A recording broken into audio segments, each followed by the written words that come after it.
बिस्मिल्लाहिर्रहमानिर्रहीम, अस्सलाम वालेकुम। मेरा नाम है जावेद इकबाल और आप देख रहे हैं मेरा यूट्यूब चैनल। जब भी कभी ऐसा होता है कि हमें क्लाइंट कहता है कि बहुत सारे फ़ोल्डर्स जनरेट करने हैं एकदम से, या काम आ जाता है कि जिसमें हमने एम्प्लॉयज़ के या एचआर के रिलेटेड होता है कि एचआर ने सारे फ़ोल्डर्स क्रिएट करने होते हैं, या क्लाइंट्स की एक लिस्ट तैयार करनी होती है, या कंट्रीज़ के नेम्स होते हैं, वो हमने फ़ोल्डर वाइज करना होता है। फ़ोल्डर सैकड़ों के हिसाब से, तो यहाँ तो 10, 15, 20 है ना, 20, 22 है, लेकिन हमारे पास हज़ारों के हिसाब से भी आ जाते हैं समटाइम।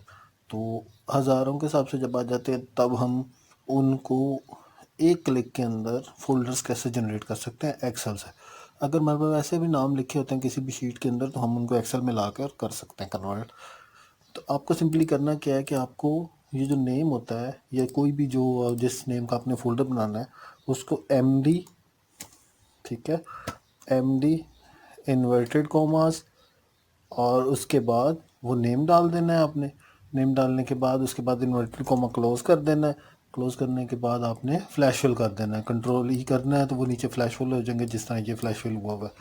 तो ये फ्लैश फिल हो जाएगा। उसके बाद सेव कर देना है। सेव करने के बाद आपने इसको कॉपी करना है। कॉपी करने के बाद आपने इसको ले जाना है नोट पैड। इसको आप कॉपी करेंगे, कॉपी करने के बाद आप पेस्ट कर देंगे यहाँ पे। इसके बाद आपको सेव कराना है इसको, ठीक है। सेव करना है आपको जिस फोल्डर के अंदर आपको सेव करना है। यहाँ पे पहले एक और फाइल सेव हुई है तो मैं इसको नहीं करता। फोल्डर सेव कर दिया मैंने। इसके बाद इसके अंदर चले गए और यहाँ पे हम इसका नाम रख देते हैं नेम्स डॉट BAT। अच्छा, जो भी आपने नाम रखना है उसके साथ आपने BAT लाजमी लिखना है, ठीक। डॉट BAT लाजमी लिखना है, डॉट BAT, ये वाला पोर्शन। पहले का नाम आपको जो रखना है वो आप रख लें। उसके बाद आपने सेव करा देना है इसको।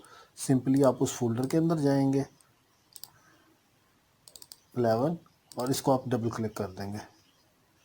डबल क्लिक करेंगे, दैट्स इट, ये आपके सारे फोल्डर जनरेट हो गए, ठीक है। ये 1 क्लिक के अंदर आपके सारे फोल्डर जनरेट हो गए। उम्मीद करता हूँ वीडियो पसंद आएगी। लाइक शेयर ज़रूर कीजिएगा, चैनल को सब्सक्राइब ज़रूर कीजिएगा। शुक्रिया।